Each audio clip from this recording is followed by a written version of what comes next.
Well, good morning, everyone. We're now on day 27 of the Democrat shutdown, and we want to review with you a few pertinent facts and explain a little bit about some of the really painful things that are going on around the country.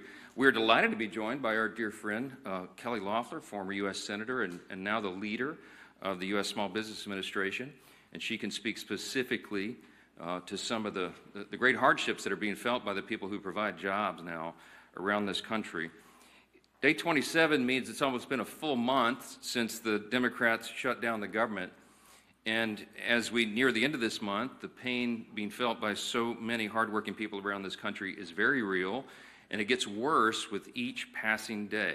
Here's some of the stats. Last week, 1.4 million federal workers missed a full paycheck.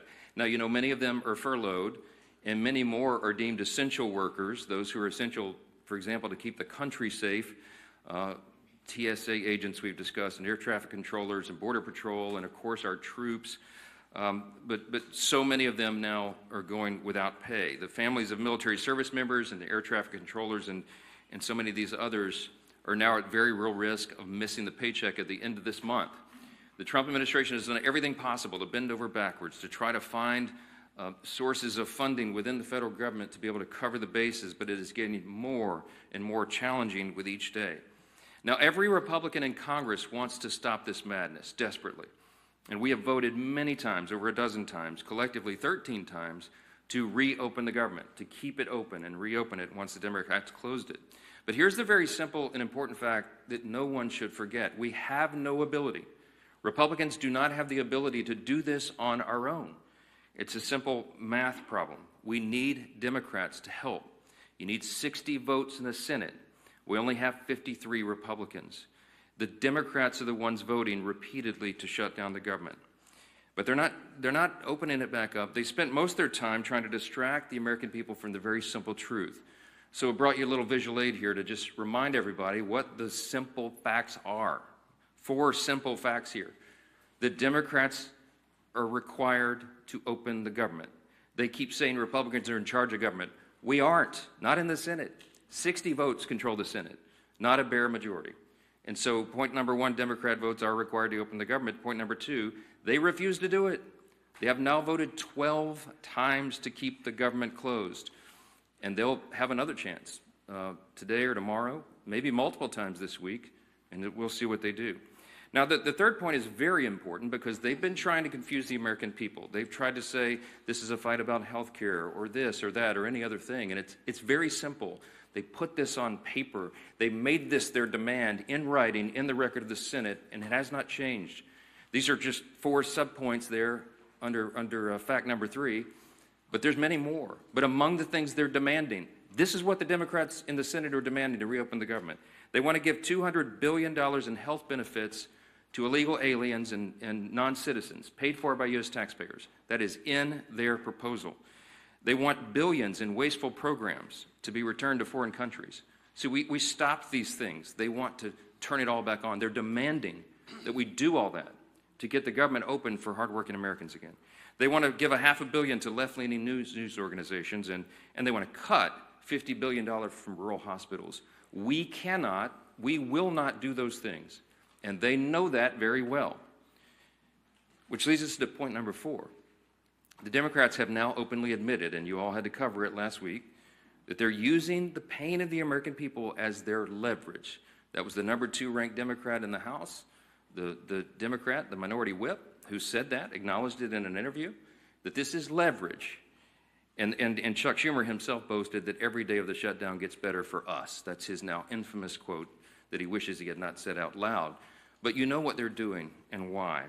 Why are they demanding these things? Why is point number 3 so essential to them? Why would they do this? Because it's unprecedented, as we've noticed, and reminded you all, they voted for CRs every time it was possible in their lives, as recently as March of this year. But they're doing it to appease their far-left Marxist base. That's the headline. That's why. That's why we're all in this mess. That's why the American people are suffering pain, because the Democrats are more afraid of the Marxist in their base than they are of hardworking Americans. See, they've made an evaluation that they have to appease the Marxist base, that they're so concerned that they'll lose their jobs if they don't appease the far left in their party. And they sat in a back room and they made the calculation that they would rather shut their government down and impose all this pain on the American people because they believe the Marxists, the far left and the base, are more active than hardworking Americans, people who go vote. And so they made the calculation that it's worth it to them. Every day gets better for us. We'll use the pain as leverage. For what? To prove to the far left base that they won't give in, that they'll fight Trump and fight the Republicans. What are they fighting? It's a clean CR. It's the same level of funding that they have voted for as recently as earlier this year. They are Biden-level policies and spending. This is not some Republican wish list. We don't have any of our priorities in this at all. It's the Democrats' own product. But they have decided to flip the script this time because they were getting too much heat from the far left. The facts are so simple. And I'll give you Exhibit B as to why this is so true. On Friday, there was a little bit of a seismic shift in politics. All of you noticed it over the weekend. We saw our clearest sign yet that this radical insurgent movement in the Democrat Party is succeeding. And they are ending what has always been known as the Democrat Party in America. After a months-long pressure campaign from the far left, House Minority Leader Hakeem Jeffries finally relented. He gave in, and he gave his endorsement to the socialist running to be mayor of New York City. The House Democrats have chosen a side. They were forced to by that far left that they're so terrified of, and they've shown the world what they really believe. There is no longer a place for centrists and moderates in their party. The candidate that they have endorsed, Mamdani, is somebody who we've talked about a lot from this podium. He's sympathized with Hamas and openly embraced anti-Semitic language. He has called to, quote, seize the means of production because he is a Marxist. He's called to abolish our borders, to abolish and end immigration enforcement, to defund the police, and to legalize prostitution, among a long list of hits that I could share with you. Zoran Mamdani is expected to take the helm of one of the most important cities in the world and the largest city in America. And he now has the full blessing of the Democrat leader in the House of Representatives. It is shocking. And that leader and all the other Democrats are going to co-own the consequences of what they do to America's largest city. Every reporter in this room should be asking every House Democrat individually whether they too agree with Hakeem's endorsement of the Marxist agenda. It's an extraordinary moment in the history of American politics, as this is not the kind of history that we need to be making. What we're witnessing is truly the end of the Democratic Party as we've known it. And even some Democrats are now saying that out loud. You can see it in their interviews. I watched one last night. All this is directly related to the Democrats' shutdown show. Why? Because just like they decided to save their own skin, that they had to endorse the Marxist Mamdani in an unprecedented move, they have also decided they had to shut down the government in an unprecedented move.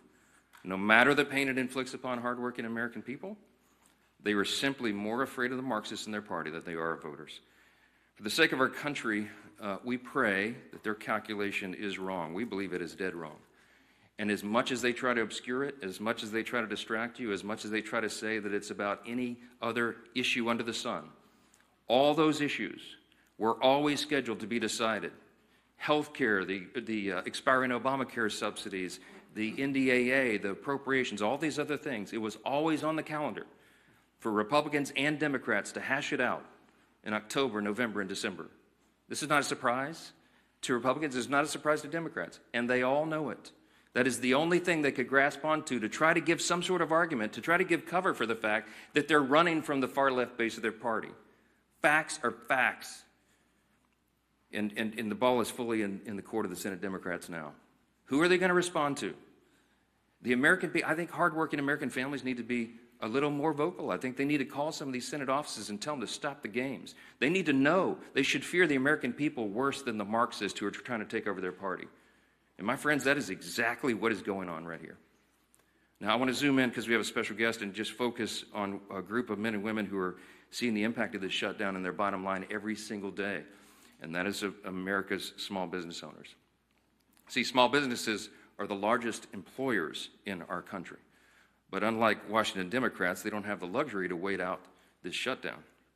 For many of them, federal contracts have been frozen, SBA loans and support have dried up, and business has dropped off due to uncertainty in the markets.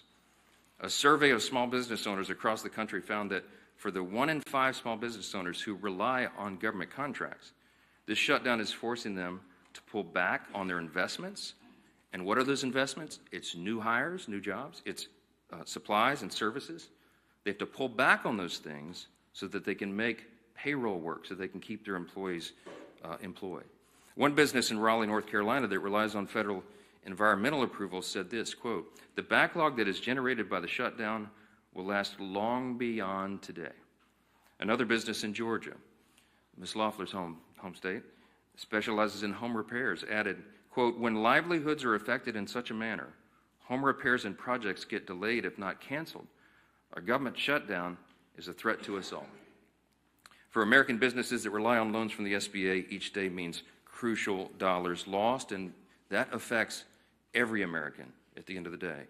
Small businesses across the country are being forced to go without roughly $170 million in SBA-backed loans each day, and that adds up to $4.5 billion in blocked loans just over the course of this shutdown so far. So while Chuck Schumer says that every day gets better for his party, every day is getting much, much harder for the people who are keeping the lights on around the country. To share more about what small businesses are experiencing firsthand, we are really delighted to join and welcoming this morning the administrator of the U.S. Small Business Administration, Kelly Loeffler. Kelly, thanks for being here.